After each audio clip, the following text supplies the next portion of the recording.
आज श्री मोक्षमार्ग प्रकाशक ग्रंथ से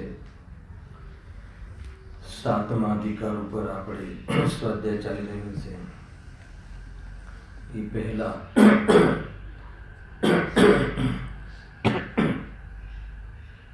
આજે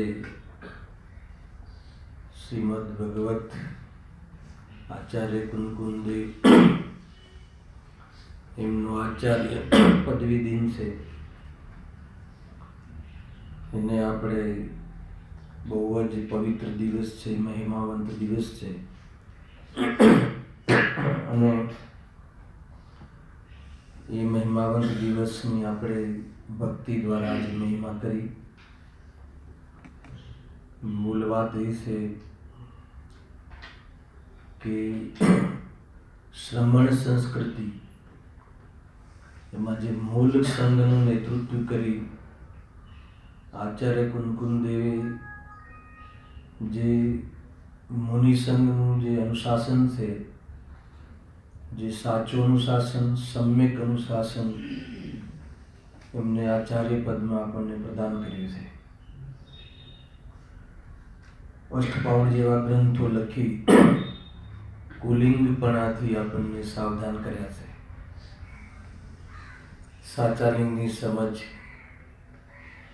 શ્રમણ સંસ્કૃતિનું જીવન, બાહ્ય આચરણનું વિશેષ કોઈ સટીક અને સમ્યક અનુશાસનનું નિરૂપણ અને સાચું જ્ઞાન આચાર્ય કુંકુમદેવ દ્વારા પૂરા ભારત વર્ષને લાભ મળ્યો છે।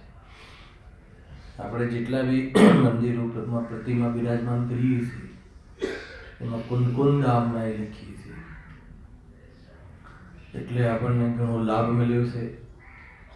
અને ખરેખર સર્વ મુનિ સંઘોને પણ, મુનિરાજોને પણ કેવું જીવન હોવું જોઈએ, બાહ્ય અને અંતરંગ મુનિ જીવનની પણ સમજ આપી, સ્વયં એ જીવનને પ્રાપ્ત થયા।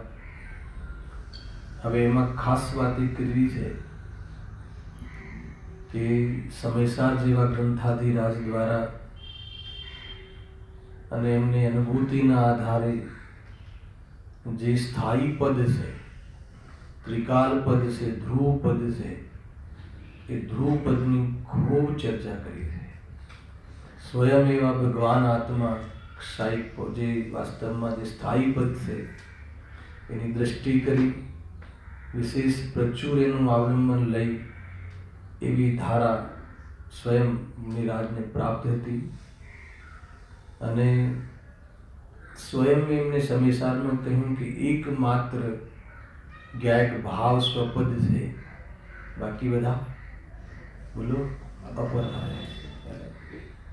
જે મુનિપદ આચાર્ય પદવીની આજે આપણે મહિમા કરી, એ આચાર્ય પદવીના પરિણામ આચાર્ય કુંકુમને જે સંજલન કસાયના તીવ્ર ઉદયમાં આવ્યા।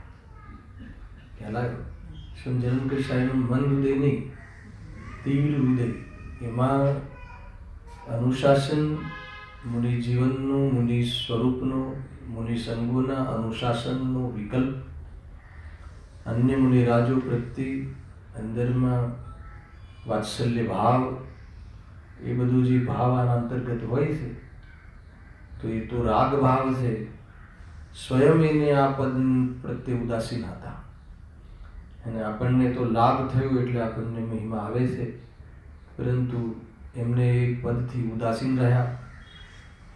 અને મૂળ વાત એ છે કે કોઈ વિશેષ વિચક્ષણ બુદ્ધિ અને વિશેષ વિશુદ્ધિવાળા જીવને પોતાના છઠ્ઠા સાતમા ગુણસ્થાનમાં ઝૂલતા રાખીને પોતાના પરિણામોને જરા પણ એમાં અતિચાર નહીં, નિરતિચાર, અંતરંગ બહિરંગ મુનિ જીવન એને નિભાવીને આ આચાર્યપણાનો જે એડિશનલ જે બોજો કહેવાય, એડિશનલ કાર્ય નિભાવવાની ક્ષમતા હર કોઈ મુનિરાજમાં નથી.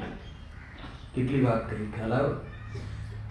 અંતરંગ મુનિપણું એટલે મિથ્યાત્વ અને ત્રણ ચોકડીના કશાયની અભાવની વ્યક્ત વિતરાગતા, અને એ સ્તર નિભાવવું, એમાંથી કોઈ પણ નીચે ના આવવું, અને એની સાથે રહેવાવાળા 28 મૂળગુણનું નિરતિચાર પાલન, અને એ પૂરી મુનિ જીવન નિરતિચાર મુનિ જીવન રાખી અને અન્ય મુનિરાજોને જે પ્રાયશ્ચિત, પ્રતિક્રમણ કે સાચો માર્ગ, મુનિ વ્યવસ્થા, સંઘની વ્યવસ્થા જોવાનો ભાવ થયા આચાર્ય પદ. અને એ પદને કોઈ મહાન પુરુષ જ નિભાવી શકે છે. અને એનાથી ઉદાસીન રહીને, મૂળ વાત એ છે, કોઈ શિષ્યોની મહિમા, અમારે આટલા શિષ્યો છે, મારો સંઘ મોટો છે, એ તો મુનિ જ ના હોય આવું માને. તો એ પ્રમાણે બહુ પવિત્ર રહ્યું જીવન. અને એમના દ્વારા જ આપણને એ વાતની પણ ખબર પડી કે જ્યારે જ્યારે કોઈ મુનિરાજ એને ક્ષપક શ્રેણી આદિ શ્રેણીનો પુરુષાર્થ કરે છે તો પૂર્વમાં જે આચાર્ય પદનો ત્યાગ કરે છે. આચાર્ય પદ રહેતા જીવ મોક્ષને પ્રાપ્ત થતો નથી, અને સામાન્ય મુનિ પણ ધારણ કરે છે, આચાર્ય પદને ત્યાગે છે અને શ્રેણીનો પુરુષાર્થ અંદરમાં ઉપડે છે, અથવા શ્રેણીનો પુરુષાર્થ જ્યારે ઉપડે છે તો એ પૂર્વ પર્યાયમાં એ આચાર્ય પદનો ત્યાગ કરે છે એ જીવ, અને પછી શ્રેણીનો પુરુષાર્થ કરે છે. એને આપણે આચાર્ય, ઉપાધ્યાય અને સાધુ પંચ પરમિષ્ટિમાં મુનિરાજના 3 પદ જે છે એમાં આચાર્ય અને ઉપાધ્યાય એ જે પદ છે એ પદ છોડે તો જ મુક્તિનો પૂરો આપણે પુરુષાર્થ થઈ શકે છે. એને આપણને એમ લાગે કે આચાર્ય પદ સારું છે, આચાર્ય પદ સારું છે, નેતૃત્વ કરવું. ખેર, એમના નેતૃત્વમાં પૂરા જગતને લાભ થયો, એ વાતની ના નથી. અને એ નેતૃત્વની પણ બહુ બાહોશીથી, બહુ જ સાવધાનીથી નિભાવે છે. આચાર્ય પદ જે લે છે એ જીવની ક્ષમતા અલગ હોય છે. એમાં ઘણા પ્રકારની ટર્મ્સ હોય છે.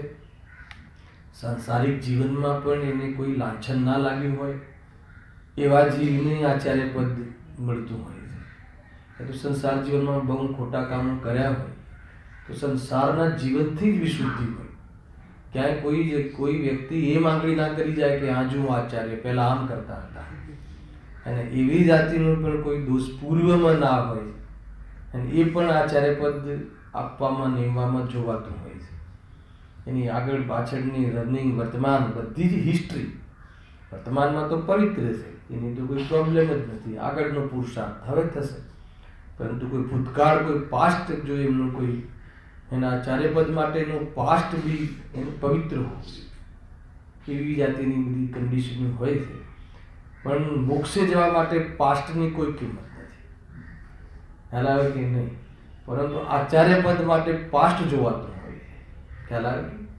એવી રીતે આ બધી વાતો આચાર્ય પદવીના દિવસે, અને પદવી દિવસ કહેવાય છે, જે પદવી આજે એમને ગ્રહણ કરી હતી, તો આપણે તો એટલી મહિમા કરીએ છીએ કે આપણને લાભ મળ્યો. પણ એમને એમની ઓરથી જોવામાં આવે તો એક વિશેષ બોજો વધારે, બીજું શું વધારે? વ્યવસ્થા, મુનિષનની વ્યવસ્થા, એને આદેશ આપવો, કેટલી બધી બાબતનું છે, એને કોઈ સમાધાન કરવું, ઉપયોગ તો બગડે જ છે, પરંતુ અંતર્મુહૂર્તનો જે કાર્યક્રમ છે એ કાર્યક્રમને નિભાવીને જે છઠ્ઠા સાતમામાં અંતર્મુહૂર્ત કાલથી વધારે છઠ્ઠું ગુણસ્થાન હોય નહીં, હે ને. એના પછી 7મામાં આવવાનો પુરુષાર્થ જારી રાખીને આખું આચાર્ય પદ નિભાવવું એવી કોઈ વિશેષ ક્ષમતા આચાર્ય કુંકુમદેવમાં હતી.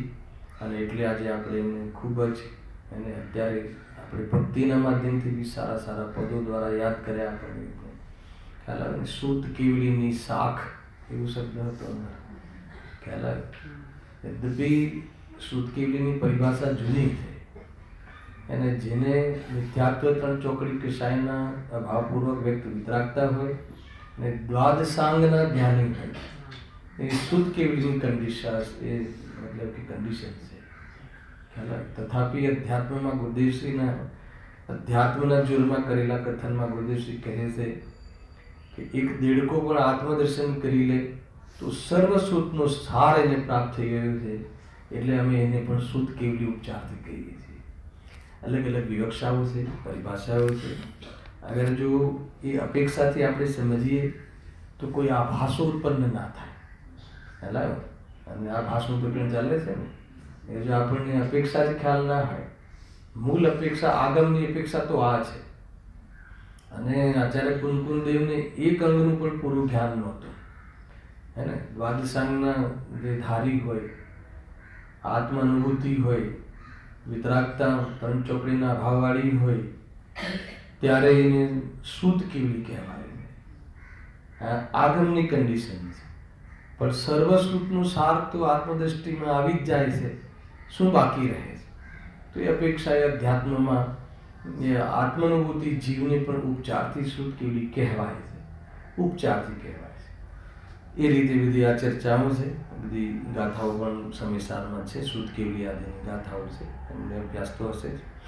હવે આપણે અહીંયા જે ચાલતો વિષય છે, મોક્ષમાર્ગ પ્રકાશક અધિકાર 7 નિશ્ચયાવાસીનું વિગ્રહણ ચાલે છે. ક્યાં આવ્યા હતા? નિશ્ચયાવાસીની જે ભૂલો છે, નિશ્ચયાવાસી જીવ જે કરુણાને પાત્ર છે અને એના તરફથી જે ભૂલ થાય છે, એ ભૂલોનું અહીંયા વર્ણન કરીને નિરાકરણ કર્યું છે. ભૂલને ભૂલવા માટે બતાવવામાં આવે છે. ભૂલને કોઈ હે ને બતાવીને, દોષ બતાવીને કોઈ એની નિંદા કરવા માટે કે કોઈ આ નિશ્ચયાવાસી છે એમ કોઈને નિશ્ચયાવાસી જાહેર કરવા માટે ભૂલનું વર્ણન કરવામાં આવતું નથી. અઠવાડિયામાં એક વાર તો કમસે કમ આપણે આ વાતની સાવધાની કરાવી દેવી જોઈએ. કેમ કે આપણને બીજાના દોષ દેખાય છે. દોષ પોતાના જોવા અને ગુણ બીજાના જોવા એ બાહ્ય આચરણ છે.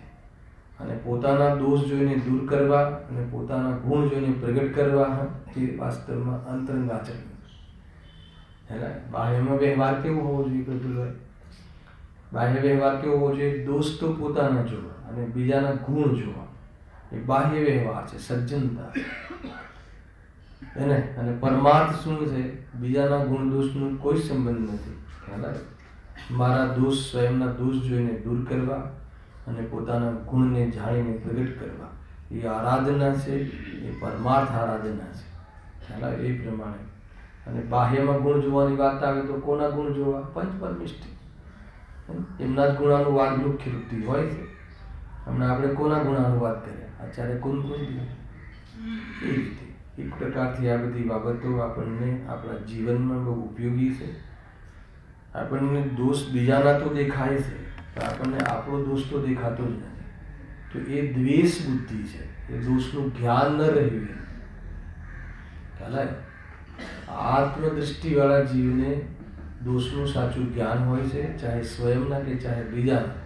કેમ કે અન્ય જીવને પણ દ્રવ્ય દૃષ્ટિથી જોવે છે. કેમ કે દ્રવ્ય દૃષ્ટિ જેની દ્રવ્ય પર પડી છે, એને દોષની જેની દૃષ્ટિ છૂટી ગઈ છે, એને જ સ્વયંના અને બીજાના દોષનું જ્ઞાન હોય છે. હેલા, નહીં તો બીજાના દોષને જોઈને કાંઈનું કાંઈ ક્લેશ કરે છે. એ રીતે અહીંયા વાત સમજવા. હવે આપણે બીજા પ્રકારની ભૂલની ચર્ચા ચાલે છે. કઈ ચર્ચા ચાલી હતી? કે પોતાની પર્યાયમાં પ્રત્યક્ષ રાગાદી ભાવ હોવા છતાં પોતાને રાગાદી રહિત માને છે. એની ચર્ચા આપણે અહીંયા આચાર્ય દેવે જે 203 નંબરનો શ્લોક લખ્યો છે સમયસારમાં, એને અહીંયા કોટ કર્યો પંડિતજી. અને એનું નિરાકરણ આપ્યું છે. પહેલાં એની ભૂલ બતાવી છે અને 203 નંબરના શ્લોકનો આધાર આપીને એની ભૂલનું નિરાકરણ કર્યું છે. ભૂલ શું છે પ્રફુલભાઈ? નિશ્ચયાવાસી મિથ્યાદૃષ્ટિની ભૂલ એ છે કે સ્વભાવમાં અથવા ભગવાન આત્મામાં, જ્ઞાયક ભાવમાં, પરમ પારણામિક ભાવમાં તો એ રાગાદી ભાવનો અભાવ છે. સ્વભાવ તરીકે તો રાગાદી ભાવ કોઈ જીવને સ્વભાવ તરીકે નથી, પણ કોઈ જીવ વર્તમાન પર્યાયમાં જ એને ભાવ માની લે, પર્યાયમાં એનો સદભાવ છે ને ભાવ માની લે. એક તો એ ભૂલ છે. અને બીજી ભૂલ હમણાં અથવા એ સંબંધી બીજું કન્સેપ્ટ એ બતાવે છે કે કદાચ એને રાગાદી દેખાય તો એમ કહે છે કે આ તો કર્મ એ કરાવે છે, એમાં મારો શું દોષ? આ તો કર્મ કરાવે છે. પૂતગલના કહ્યા છે ને સમયસારમાં એની આડમાં. પૂતગલના કેમ કહ્યા? પૂતગલના કહીને દ્રવ્ય સ્વભાવ પર દૃષ્ટિ કરાવી છે. સ્વભાવને બતાવવા માટે એને ઉપાધિ ભાવ જેના લક્ષથી થાય એના કહેવામાં આવે છે. પણ એનો અર્થ એમ ન લેવો કે મને પૂતગલ કરાવે છે. બહુ ચર્ચા આપણે કરી હતી ગયા વ્યાખ્યાનમાં અને બહુ ગુરુદેવસિંહની અને એ વાત પણ યાદ કરી હતી કે જ્યારે એમને ધૂન ચડે અને કર્મ રાગ કરાવતા નથી, મોહની કર્મના કારણે મોહ કરવો પડે એમ તો નથી, પરંતુ એના કારણે મોહ રાગ દ્વેષ થાય છે એમ હે ને. જ્યારે એમને ધૂન ચડે ને કે કોઈ મોહની કર્મના કારણે મિથ્યાત્વ થાય એમ નથી, અથવા મોહની કર્મનો ઉદય થાય એટલે મારે મિથ્યાત્વ કરવું પડે એમ નથી, અને ચારિત્ર મોહની કર્મના ઉદયમાં મને રાગદ્વેષ કરવો પડે એમ નથી, અને એટલે મને રાગદ્વેષ થાય છે એમ નથી.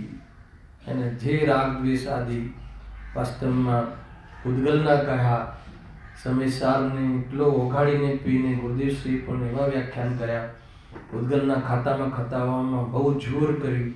એ ગુરુદેવશ્રીનું એમનું જીવનની પ્રારંભ જે ચિંતન એ હતું કે રાગાદી ભાવ જીવ સ્વયં પોતાના સ્વભાવને ભૂલીને કરે છે, કર્મ કરાવે એમ નથી, કર્મ રાગ કરાવે છે એમ નથી હે ને.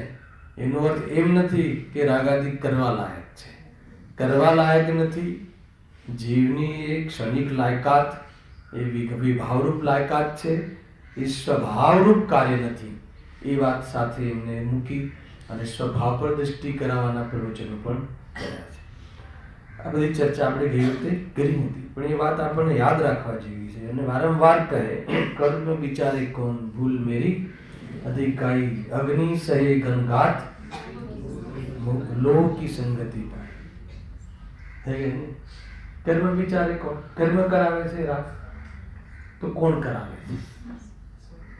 તો એના માટે જીવ જ કરે છે. જીવ સ્વયં જ પરિણમે છે. એ પરિણમતી સ કરતા. જ્ઞાની અજ્ઞાનીનો ભેદ કર્યા વગર 203 નંબરનો શ્લોક લખ્યો. અને રાગનો કરતા કોણ એ સંબંધી 3 પ્રકારના એંગલ ઉભા કર્યા. થોડી ચર્ચા કરીને આગળ વધીએ છીએ, બરાબર? અને થઈ ગયેલી ચર્ચા છે. 3 પ્રકારની ચર્ચા, 3 એમાં એંગલ બની શકે છે કે રાગનો કરતા કોણ. એક તો જીવ સ્વયં કરતા છે, એક તો એ જવાબ હોઈ શકે. એક તો એનો કરતા પૂતગલ કર્મ છે, એ જવાબ હોઈ શકે. કાં તો જીવ અને પૂતગલ કર્મ મળીને આ રાગાદી થાય છે, એ 3 જવાબ હોઈ શકે. આ 3 જવાબમાં કયો જવાબ સાચો છે? 203 નંબરના શ્લોકમાં આની સિદ્ધિ કરી છે, એને આપણે વાંચી લીધી છે. કોના અસ્તિત્વમાં થાય છે? દેહનો રાગ દેહના અસ્તિત્વમાં થાય છે કે જીવના જ્ઞાનના અસ્તિત્વમાં થાય છે? અને જ્ઞાન સ્વયં વેદ જ્ઞાનને ભૂલીને એને સ્વયં સ્વપરને ભૂલીને એને કોઈ બહારના પદાર્થોમાં ઈષ્ટ અનિષ્ટની કલ્પના કરીને એને શિયાળો સારો કે ઉનાળો સારો? જ્યારે શિયાળો આવે ત્યારે ઉનાળો ગમે, ઉનાળો આવે ત્યારે શિયાળો ગમે, પણ સારો કયો લાગે કે નહીં? એ તો ઈષ્ટ અનિષ્ટની કલ્પના છે ને. ઈષ્ટ અનિષ્ટની કલ્પના કરીને આજે રાગ દ્વેષ સ્વયં કરે એમ કહે.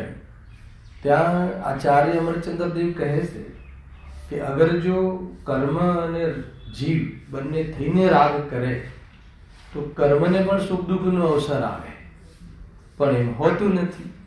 એટલા માટે કર્મ અને જીવ મળીને કરતા નથી, એટલે પાર્ટનરશિપનું કાર્ય નથી આ. પછી આગળ કહે છે કે અગર જો કર્મ કરાવે તો કર્મ તો સ્વયં અજ્ઞાની જળ છે, સ્વયં એનામાં જ્ઞાન નથી, એ કેવી રીતે કરાવે? હે ને? પણ માટે ભલે કોઈ જ્ઞાનની જરૂર નથી, પરંતુ આને હું રાગ કરાવડાવું કે આ જીવને હું દ્વેષ કરાવડાવું, એવું કરાવડાવવા માટે તો જ્ઞાન જોઈએ કે ના જ આવે? હવે જ્યારે કાર્ય થયું છે તો કરતા તો કોઈ હોય જ ને, પછી આપણે થોપી દઈએ કર્મ કરાવે છે.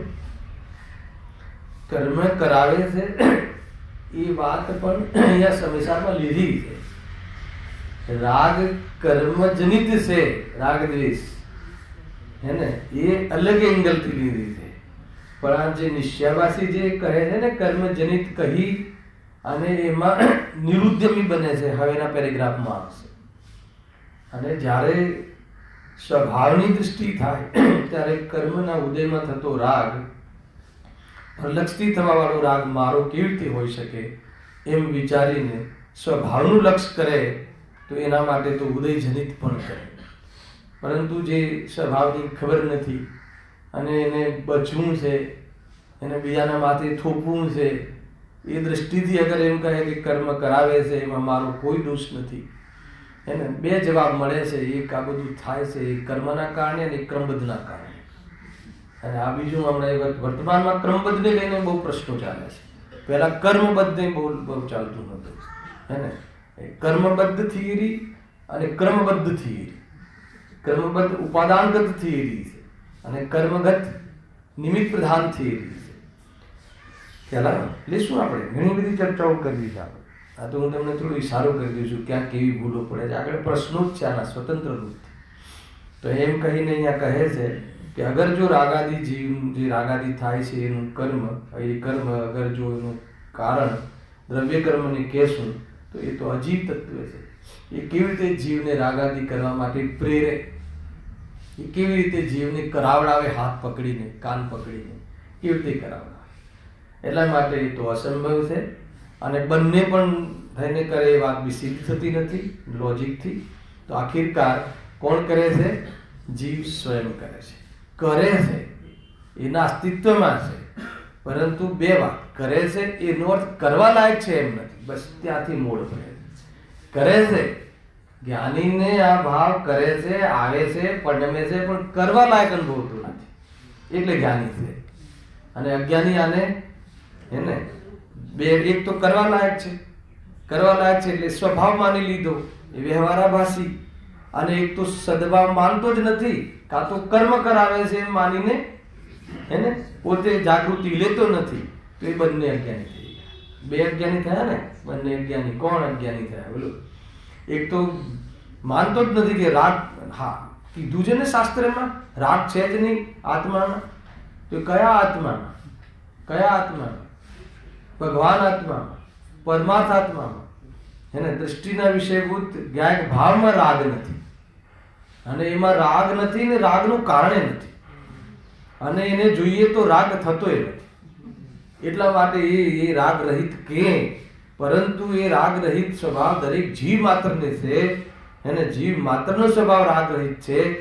એનું જે તને જીનવાણીમાં તે સાંભળી અને વર્તમાન પર્યાયમાં જ તું રાગ નથી એમ નક્કી કરી દીધું. અને બીજું શું નક્કી કર્યું? દેખાય તો છે એમ કહ્યું તો શું કહ્યું? તો કર્મનો દોષ છે. કર્મના કહ્યું ને, કર્મનું છે, પૂતગલનું છે, આત્માનું નથી એમ કહીને લોસ શું થયું? લોસ શું થયું?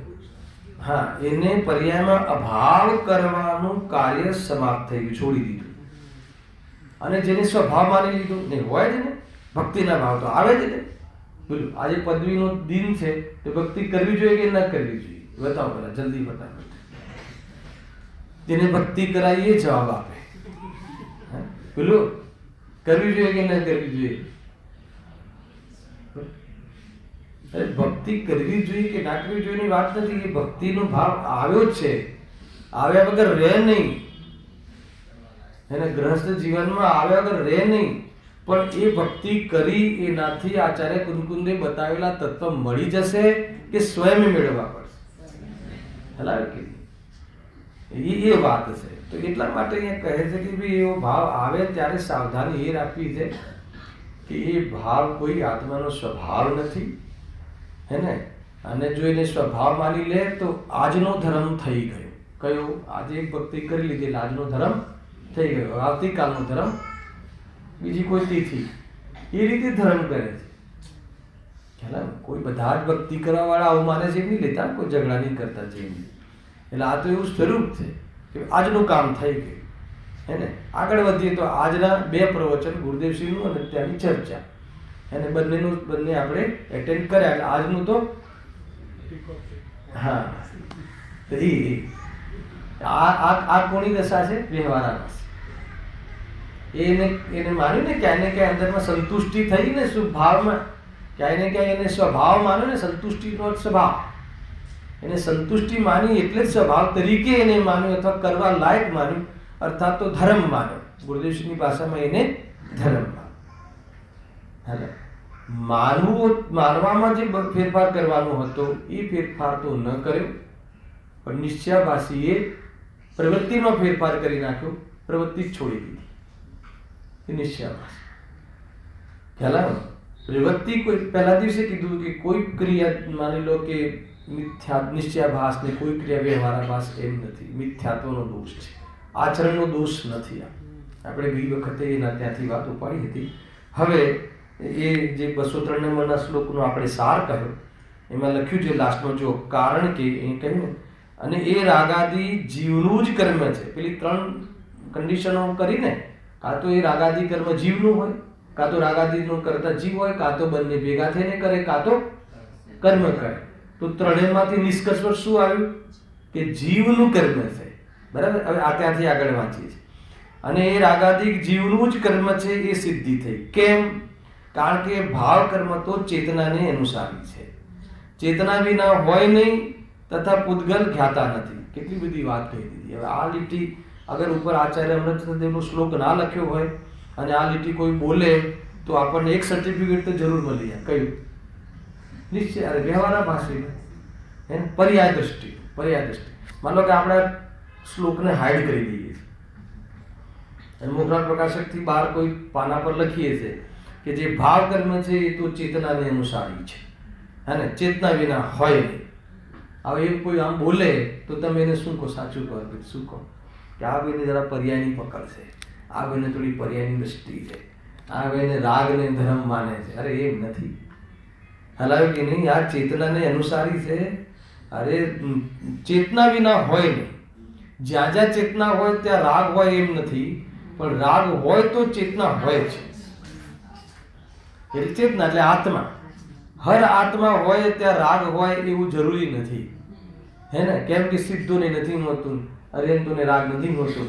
પણ રાગ એકલો હોય ને આત્મા ના હોય, હે ને, એવી કોઈ વ્યવસ્થા હોય કે રાગ ઘરનો રાગ ઘરે મૂકીને આવતું હોય, હે ને. દેહ છૂટી જતા રાગ છૂટી જાય દેહનો તો બધા જ મરણ વખતે નિર્વાણ થઈ જાય. જેને દેહ છૂટે છે એ દેહની એકત્વ બુદ્ધિ અને દેહનો રાગ છૂટી ગયો હોય છે. ખ્યાલ આવે? ના ના, એ દેહનો તો અરે એ દેહનો રાગ જ નથી હોતો, હે ને. એટલા માટે એ તો એ વખતે દેહનું આલંબન લીધું છે એકત્વ કરવાને રાગ માટે. પરંતુ પરદ્રવ્યની એકત્વ બુદ્ધિ ને પરદ્રવ્યનું લક્ષ કરીને રાગ કરવાની આદત, એનું નામ મોહ રાગ દ્વેષ છે. એમાં પરદ્રવ્યનું કોઈ યોગદાન નથી, હે ને. બેટાના રાગમાં પર્ટિક્યુલરલી આજ ભાવમાં જે બેટો મળ્યો એ નહીં, હે ને. બેટા સંબંધી લક્ષ કરીને રાગ કરવાની આદત લઈને જાય તો ત્યાં બીજી જે ભાવમાં બીજો કોઈ બેટાનું લક્ષ કરશે, હે ને. એટલે બધાએ સાવધાન થઈ જવા જેવું છે. દરેક દીકરા હોય, દરેક પિતાએ કે ભાઈ આપણે જે વર્તમાનમાં સંધિ કરીએ છીએ ને, એ તો એને એ દીકરાનું કોઈને પરને અવલંબન લઈ અને એમાં એકત્વ બુદ્ધિ કરી અને એની અનુકૂળતામાં રાગ ને એની પ્રતિકૂળતાના આ વાસમાં દ્વેષ રાખી કરી એને નિભાવી અને સંસારને નિભાવે છે. શું કરે છે? સંસારને ચાલુ રાખે છે, સંસારને બરાબર ફાલે છે, ફેલે છે, એ રીતે કરે છે. એવું છે નહીં. જો જબરજસ્ત. ચેતન વિના હોય નહીં, તથા પૂતગલ જ્ઞાતા નથી. એક લીટી લખી દીધી. પૂતગલ તો કરાવે જ ક્યાંથી? જ્ઞાતા નથી. આત્મા જ્ઞાતા પણ છે સાથે એ કાઢવામાંથી, હે ને રાગને કરે પણ છે અને જાણે પણ છે, હે ને આ જીવ તત્વ સમયનો અર્થ જ એ કર્યો, અને જાણે પણ છે ને પરિણમે છે, અને બીજા દ્રવ્ય ખાલી પરિણમે છે. અય ધાતુ કહ્યું સમય, અય ધાતુ એમાંથી કાઢી બીજી ત્રીજી ગાથાઓ બધું કહ્યું છે. વાંચો ત્યાં છે ગતવ, ગતું એટલે ગમન કરે એ બધા સમય, હે ને પરગમન એટલે પરિણમે, ચિત્રાંતર વાળું ગમન નહીં, પરિણમે એટલે છય દ્રવ્ય પરિણમે છે, એટલે છય દ્રવ્ય સમય છે. હલાવે કે નહીં? પણ જીવને જે સમય કહ્યું તો એમાં બે વસ્તુ કહ્યું, ગતવનો બે અર્થ, કે જાણવું બી થાય છે અને પરિણમવું બી થાય છે. અને જેમાં જાણવું એ થાય અને પરિણમવું એ થાય, હે ને રાગ કર્મ પરિણમે છે પરંતુ જાણવું એમાં થતું નથી, જ્ઞાતા નથી. આવ્યું ને? કર્મ અથવા પૂદગલ કર્મ રૂપે પરિણમે છે, ઉદય રૂપે પરિણમે છે, જીવના સંપર્કમાં રહેવાનું પરિણમે છે, પરંતુ એનામાં જાણવું થતું નથી. હવે જાણવું થતું નથી એટલે એ જીવને રાગ કરાવે, હે ને એ સંભવ નથી.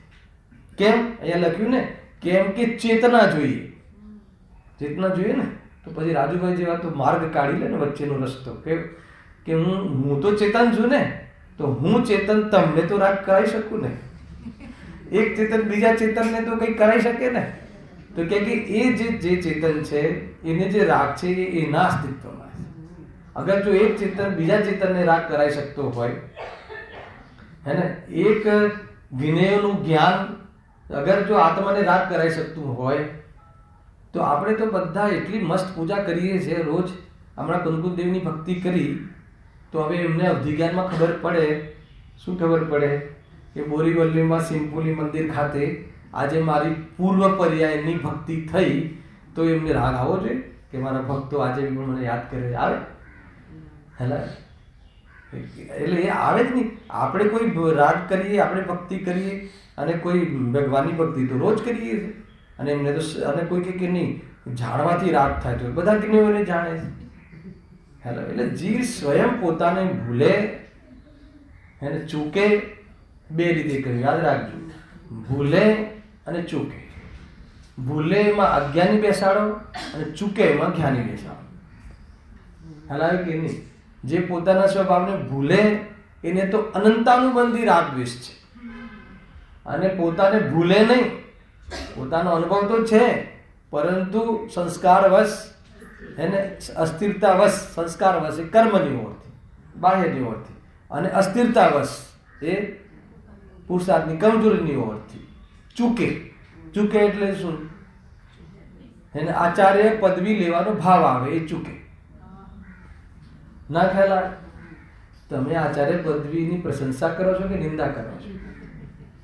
અમે આચાર્યની પ્રશંસા કરીએ છીએ પણ આચાર્ય પદની તો નિંદા કરીએ છીએ. અરે આચાર્ય કુંકુમ દેવ મહાન દેવ હેલાય કે નહીં, પણ એ સ્વયં આચાર્ય પદની નિંદા કરે છે, અપદ છે. આવી કે ના, બહુ કાઠું પડે, બહુ કાઠું પડે. ખ્યાલ આવે ને? બહુ મતલબ કે રાગી જીવને અગર આજે શુભ ભાવના ધર્મ માનતો હોય એ જીવને આ વાત બહુ કઠિન પડે. ખ્યાલ આવે? એ રીતે જો તથા પૂદગલ જ્ઞાતા નથી. આ એક લીટીમાંથી આ બધા અર્થો નીકળે છે. એવું નથી કે આમાં આ એમ જ કહી દીધું છે, એનામાં તો સેન્સ જ નથી. કેવી રીતે કરે? પરંતુ ચેતનામાં સેન્સ છે તો એ તો પછી બે કાર્ય કરી શકે. એક તો ચેતનાનો સદુપયોગ કરી શકે, કાં તો દુરુપયોગ કરી શકે. દુરુપયોગ કરે એનું નામ રાગ દ્વેષ, અને સદુપયોગ કરે એનું નામ વિતરાગતા. હેલા કે આ રીતે કયો રાગ ભલો મને બતાવો, કયો રાગ ભલો? આપણને કોઈ થોડું કમાલ લો કે હું તમને કોઈ એને ઘટિત કરીને કહું ને તો તમને કેમ પેટમાં દુખે છે? હેલાવે કે નહીં? કેમ? એનો અર્થ કે ક્યાંય ને ક્યાંય આપણને રાગનો પક્ષ છે. હું એમ કહું ને કે ભાઈ હે ને નહીં, આપણે ખાવાના પીવાના ભોગવવાનો રાગ એ તો બહુ ખોટી વાત છે. હા બરાબર છે. પછી એમ કહું ને દેવસૂત્ર શાસ્ત્ર ગુરુનો રાગ, અને એમાં બી હું નામ દઈને કહું આપણા ગુરુનો કે ગુરુદેવશ્રી પ્રત્યેનો રાગ. સમજાય આવે ને? કરવા લાયક નથી એમ કહું તો નહીં, વાત તમારી સાચી છે, પણ આવ્યા વગર તો રહે નહીં ને. એને ક્યાંય ને ક્યાંય પકડવો છે રાગને. રાગ સારી વાત છે. અરે ચાહે ગુરુદેવને લક્ષ્યમાં કરીને આવવા વાળો રાગ, અરે ચાહે આ દેવશાસ્ત્ર ગુરુના સંબંધી રાગ, એ રાગ સારી ચીજ કેવી રીતે હોય શકે, ભલી ચીજ કેવી રીતે હોય શકે? એનો જવાનો ક્રમ અલગ છે, ખ્યાલ આવ્યો ને? શુભ અશુભ પહેલા જાય, પછી શુભ જાય, પણ જાય તો છે ને. એનો અર્થ કે બંને જવાવાળા છે અથવા બંનેને કાઢવા જેવા ભાવ છે એટલું તો નક્કી કરો. જવાવાળા છે, કાઢવા જેવા છે, રાખવા જેવા નથી. હે, હલાહલ જે સારું કે મીઠું જે સારું? ડાયાબિટીસ વાળા માટે સાકર ઝેર છે. કઈ રીતે સારું હોઈ શકે? જે મરણને પ્રાપ્ત કરાવે, જે સુખને ઉત્પન્ન જ ન થવા દે એ ભાવ. એટલે ગુરુદેવશ્રીએ પછી નંબરનો રાગ એવા ત્રાજવામાં મૂકી દીધો કે તીર્થંકર પ્રકૃતિ બંધાય એ ભાવ બી એને એકદમ. પછી હવે તો કોઈ રહ્યું જ નહીં ને વચ્ચે નહોતો પ્રકાશભાઈ, હજી કોઈ રહ્યું જ નહીં ને. તીર્થંકર પ્રકૃતિનો બંધ થાય એવો ભાવ પણ સંસાર છે, આશ્રય છે, કરવા લાયક નથી, એમાં ઠરવા લાયક નથી, એમ એ રીતે છે. રાગનું સ્વરૂપ એ રીતે છે, પણ રાગ છે જ નહીં કોઈ એમ માની લે. અરે રાગ છે એટલે તો આ કરવા લાયક નથી શીખવાડવામાં આવે છે. હવે જો એનો પ્રયોગ જે રીતે કર્યો છે જોરદાર, જો એ પ્રમાણે રાગાદી ભાવ જીવના અસ્તિત્વમાં છે. પેલા તો છે સ્વીકાર કર, છે સ્વીકાર કર, પણ સ્વભાવ નથી એ રીતે પણ સ્વીકાર કર, બે વસ્તુ. હવે જે રાગાદી ભાવનું નિમિત્ત કર્મોને જ માની પોતાને રાગાદીનો અકર્તા માને છે, આવી ને બીજી જે માનસિકતા. શું કહ્યું? નિશ્ચયભાષી શું માને અર્પિત? કાં તો રાગાદી ભાવને છે જ નહીં એમ માને, અને છે એવું કહીએ તો શું કે હું તો અકર્તા છું, એ તો કર્મ કરાવે છે, એ તો કર્મનો દોષ છે, કર્મનો દોષ છે એમ કહીને બીજાના માથે મળે. મારો દોષ નથી, એમાં હું શું કરું? ક્રમબદ્ધનું એ નથી હમણાં હાલ લેતો, નહીં તો તમે બહુ ડિસ્ટર્બ થઈ જશે.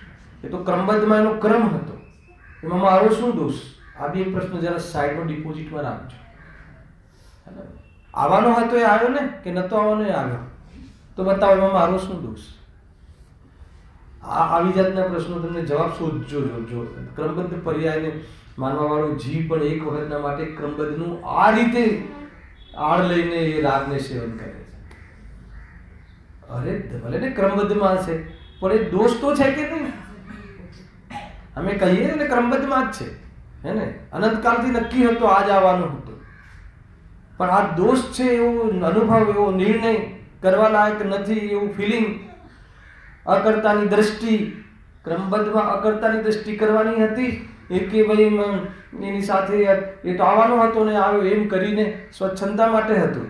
એટલે ગુરુદેવશ્રી એનો એક જ ઉકેલ આપ્યો છે કે દ્રવ્યની દ્રષ્ટિ થાય તો એને ક્રમબદ્ધ માની કહેવાય. ભલે ન માને પણ છે ક્રમબદ્ધ, પણ માની કહેવાય એટલે એનો લાભ એને ત્યારે જ થાય કે અકર્તાની દ્રષ્ટિ કરી. આ હું આગળના પ્રશ્નોમાં આ વાત ખોલવા વાળો છું, બહુ ખુલશે, જબરજસ્ત. હલાવો આજે જે એને ખબર જ નથી એ રીતે. જો હવે જે રાગાદી ભાવનું નિમિત્ત કર્મોને જ માની પોતાને રાગાદીનો અકર્તા માને છે, તે કરતા તો માને છે, તે કરતા તો પોતે છે, કરતા તો પોતે છે, પરિણમે તો પોતે છે, પરંતુ પોતાને નિરુદ્ધમી બની પ્રમાદી રહેવું છે. કેવી જાતિનું મતલબ કે જો હે ને, તેથી કર્મનો જ દોષ ઠરાવે છે અને એ દુઃખદાયક ભ્રમ છે. શું કહ્યું? નિરુદ્ધમી બની પ્રમાદી રહેવું છે. જો ભેદ જ્ઞાન કરે એ તો ઉદ્યમ છે. રાગાદી મારો સ્વભાવ નથી, હે ને? રાગાદી કર્મકૃત છે. હવે કર્મકૃત કેમ કહ્યું? કર્મકૃત એટલે ઉપાધિકૃત છે, એટલે કર્મ કરાવે છે એમ નહીં, કર્મના ઉદયમાં હું જોડાઉં છું એટલે થાય છે, એનું નામ કર્મકૃત. અને એ બીજું કર્મકૃત એટલે એમાં જોડાવાથી કર્મ જ આવે છે, એમાં જોડાવાથી આત્મશાંતિ નથી આવતી, એનું નામ કર્મકૃત. એમ ભેદ જ્ઞાન કરી અને રાગાદીની દ્રષ્ટિ છોડે તો ઉદ્યમ થઈ જાય. પરંતુ જે રાગાદિનો કરતા તો કર્મ છે અને સ્વભાવમાં જે નથી એને જોવે જ નહીં, ખ્યાલ આવ્યો? અને નિરુદ્ધમી બને. નિરુદ્ધમી બને એટલે શું? પ્રમાદને સેવે લખ્યું છે. પ્રમાદને સેવે એટલે ભેદ જ્ઞાન ન કરે, વર્તમાન પર્યાયમાં છે એમ માની એને એ મારું નથી એવું અનુભવ ન કરે, એને એ મારો સ્વભાવ નથી એવો અનુભવ ન કરે, તો એ કહે છે કે એને વાસ્તવમાં સંસાર જ વધે છે એમ લખ્યું. તેથી કર્મનો દોષ ઠરાવે છે, પ્રમાદી રહેવું છે એમ કહ્યું કે તારે આ ભાવ કરવું જ નથી. ગજબની આ વસ્તુ જે થીમ છે ને, કે માની લો કે જે રાગાદિને જીવનો માને છે અને રાગાદિનો જે જીવનું નથી માનતો. સાંભળજો, હું અત્યારથી સ્થાપના કરું છું, કોઈ ખાસ વાત આવવાની છે કાલના પ્રવચન. બે વસ્તુ પરસ્પર વિરોધી છે ને, રાગાદિનો જીવનો માનો અને રાગાદિને જીવનો નહીં માનો, એ બે ખોટા કઈ રીતે હોઈ શકે? બેમાંથી એક સાચા હોય કે ના હોય? બે પરસ્પર વિરોધી છે કે નહીં ચંદ્રકાંતભાઈ? એક જીવ રાગાદિને જીવનો માને છે અને એક જીવ રાગાદિને જીવનો નથી માનતો. અહીંયા કહે છે કે બંનેને વિપરીત કહેશે, બંનેને વિપરીત સિદ્ધાંત છે. હોઈ શકે? આ વાત સાચી લાગે છે? બે ખોટા કેવી રીતે હોઈ શકે? બે પરસ્પર વિરોધી છે, તો કાં તો એક સાચો ને એક ખોટો હોઈ શકે. હવે એમાં સાચો કયો ને ખોટો કયો, એમાં ભલે ભેદભાવ કરવો તો કરો, પરંતુ બંનેને ખોટા કેવી રીતે કહો છો? આ એક પ્રશ્ન છે. હવે જો કથન તો રાગાદિ જીવના છે એમ કહીએ તો એ સાચું છે, અને રાગાદિ જીવના નથી કહીએ તો એ સાચું છે. અને તો પછી જ્યારે બે સાચા કેવી રીતે હોઈ શકે અને બે ખોટા કેવી રીતે હોઈ શકે? અપેક્ષા. હવે અપેક્ષામાં ભૂલ કરે, હે ને, બસ આ બતાવવાનું છે. આ કયા ભાષીનું? જૈન મત અનુયાયી. આ બે વાત જૈન મતની છે, આ બે વાત શાસ્ત્રની છે, પણ એમાંથી મિથ્યાત્વ કાઢે છે. એમાંથી પોતાનું મિથ્યાત્વ કાઢવાનું હતું અને આ એમાંથી મિથ્યાત્વ કાઢે છે. ગજબ છે. ખ્યાલ આવ્યો તમને? આખો દોષમાં મિથ્યાત્વ કાઢે છે એટલે એમાંથી મિથ્યાત્વનું પોષણ કરે છે, એની આડમાં એનો આધાર લઈને. જ્યાં જીવનો કહ્યો છે એ પરિણમનની અપેક્ષાએ કહ્યો છે, એના દોષની અપેક્ષાએ કહ્યો છે, અને એ રીતે દોષ છે એ રીતે કહ્યો છે. અને જ્યાં જીવનો નથી કહ્યો ત્યાં એનો સ્વભાવ નથી એ અપેક્ષાએ કહ્યો છે. અને એ રીતે બરાબર માને, સ્વભાવ તરીકે ન લે અને પર્યાયમાં દોષ છે એ માની અને ભેદ જ્ઞાન કરી અને આ ભાવનો પુરુષાર્થ કરે તો નિમિત્તપણું મટી અને મોક્ષે ચાલી જાય. સમજ આખી થિયરી. બસ આ બંને વચ્ચેની જે ગેપ છે, આ કઈ ગેપ છે? જનરેશન ગેપ છે. ખ્યાલ આવે કે નહીં? લોકોને જવાબ તો બહુ મળે છે અમને આવા, અને આ તો જનરેશન ગેપ છે. પહેલા બધું રાગાદિની અને પૂજા પાઠમાં ધર્મ કહેતા, અને હવે ગુરુદેવની જે આવી આ કઈ સદી આવી? 21મી. ગુરુદેવ કહે છે કે 3 કાળમાં હોય એક પરમાર્થનો પંથ, અને આ વાત આજની નથી, આ વાત મારી નથી, મેં મારી કરી લીધી છે, એ વાત જુદી છે. પણ આ વાત તો સર્વજ્ઞની છે. સર્વજ્ઞ ભગવાન કહે છે કે આ વાત સ્વરૂપની છે. ક્યાંથી વાતો ઉપડે છે બધી, જો એમ અહીંયા કહે છે. હા, તેથી કર્મનો જ દોષ ઠરાવે છે, એ દુઃખદાયક છે, એ ભ્રમ છે. એમ કરીને એને પ્રમાદી રહેવું છે. ગજબ છે. કોઈ મને એકવાર આ વિચાર વાંચતા કોઈ આ રીતે નિશ્ચયાભાસી જે કરતો હોય અથવા શાસ્ત્રે વાંચીને નિશ્ચયનો આભાસ કરી લીધો હોય વર્તમાન પર્યાયમાં માનીને, તો શું એને ખરેખર રાગનો અભાવ નહીં કરવો હોય? આ એક પ્રશ્ન છે. નિશ્ચયાભાસ જે કરી રાખે છે એને ખરેખર આખી તો રાગનો જ અભાવ કરવો છે ને. પણ એને અહીંયા એટલા માટે આ લીટી લખી, એ દુઃખદાયક ભ્રમ છે. એટલે એને કરવો તો છે રાગનો અભાવ જ, પણ એને રાગનો અભાવ કરવાની વિધિ છોડી દીધી અને એને વર્તમાનમાં જે પર્યાયમાં જ રાગનો અભાવ થઈ ગયો છે એમ ભ્રમ કરી લીધો ને. દુઃખદાયક. કેમ દુઃખદાયક છે પ્રફુલ્લભાઈ? એટલા માટે દુઃખદાયક છે કે એમ માનવાથી મટી નથી જતું. મારે હાલ બી રાગ નથી, હા મારા સ્વભાવમાં 3 કાળે રાગ નથી, અને એવો સ્વભાવ હાલ મોજૂદ છે એમ તો અનુભવ કર, પરંતુ મારી પર્યાયમાં હાલ રાગ નથી એવો અનુભવ કરી દે તો એમ અનુભવ કરી લે, એવો ભ્રમરૂપ અનુભવ કરી લે તો એનાથી રાગ મટી જાય છે, અને મટતો નથી એટલે દુઃખદાયક છે. આગી વસ્તુ ખ્યાલમાં આવી કે ના? એ રીતે છે. હવે ફરીથી આને પૃષ્ઠ કરવા માટે આચાર્ય પંડિતજીએ સમયસાર કળશને યાદ કર્યો છે 221 નંબરનો. એની ચર્ચા આપણે કાલે પ્રારંભ કરીશું.